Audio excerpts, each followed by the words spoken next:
That Man Is You is a men's ministry that focuses on weekly formation through video and small group in order to help men realize the superabundance of God's love in their life. So one of the things that men, especially men who are 30s, 40s, 50s, 60s, and older, they maybe suffered from a total lack of quality formation when they were younger. Yeah. And so a lot of the men, when they come through, this is their first time really actually hearing the faith, even though they might consider themselves lifelong Catholics.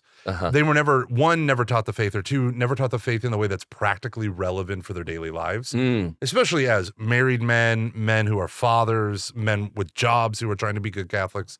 So the number one thing we get, regardless of how old or young they are, people say the same thing. I wish I knew this when I was younger. Yeah, because before I heard about That Man Is You, I remember talking with one of my Acts brothers, and he was saying something like, "Hey, what do we have anything after Acts that we can, because I loved being with the other guys, and and he goes, do we have anything like that?" And I was like, "Oh, I'm not sure. I think we may have some meetings." And then next thing you know, That Man Is You. Yep.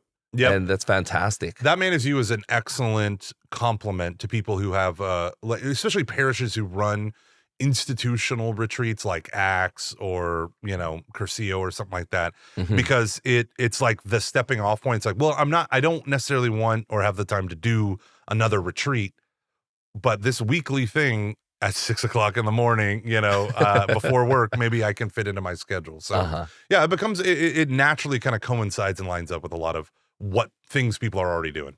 At parishes, you always know that they're doing something for the kids. Yep. Something for, there's Vacation Bible School, there's Life Teen, there's everything for the young ones. Yeah. And then the women, a lot of times they take care of themselves.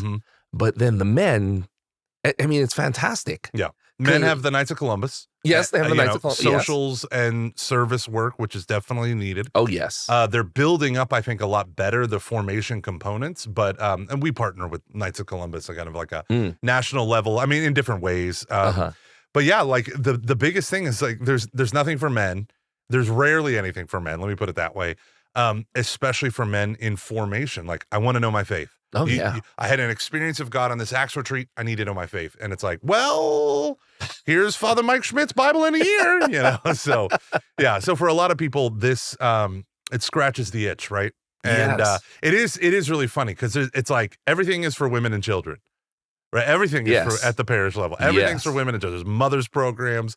All the Bible studies, even though it's not necessarily for women, they're almost entirely visited by women. And we have to start realizing, like, men have abdicated our role and responsibility as catechists, as teachers, as core members, as volunteers. Yes. But also, like, we need to be fed, and men are not women, and men do things differently. Yes. Yeah. And during my Acts retreat, one thing that really hit me, and it's just a short phrase that hit me and really sat with me for a long time, was spiritual leader of your household.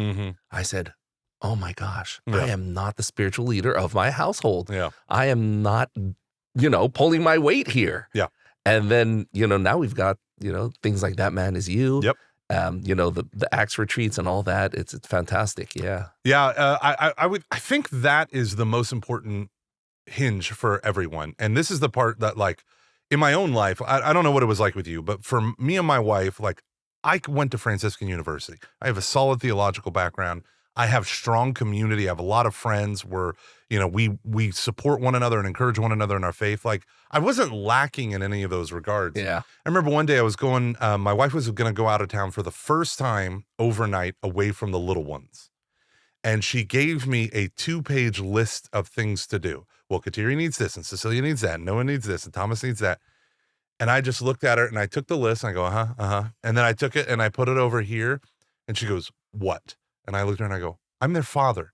I'm not going to do it your way, but they're not going to die. Like, it's going to be okay. It's going to be totally fine. But I was like, I'm their father. And she said, at one moment, she was like, and then she felt so much relief, where she's like, right.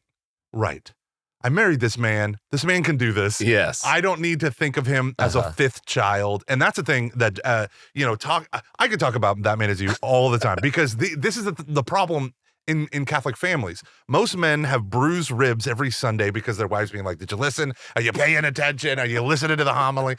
right? And they get dragged everywhere. Like, men need to own up to their faith, but they don't have things that resonate with them, or they don't even give those good things a chance, like an axe to treat or whatever it might be. And so my thing for them is like, okay, then go do it. Like, go build it. Go. You're a man. Go out and do something. Get 3 of your buddies. Go out and have a beer, and then talk about something. Do Exodus 90. Do something that challenges you. It doesn't have to be a program, right? And I think we do tend to get locked into these programs. But of the programs that are out there, I mean, there of men's ministries that are out there that are systematic, organic catechesis, That Man Is You hits the relevancy button 1,000-fold. That's why I chose them.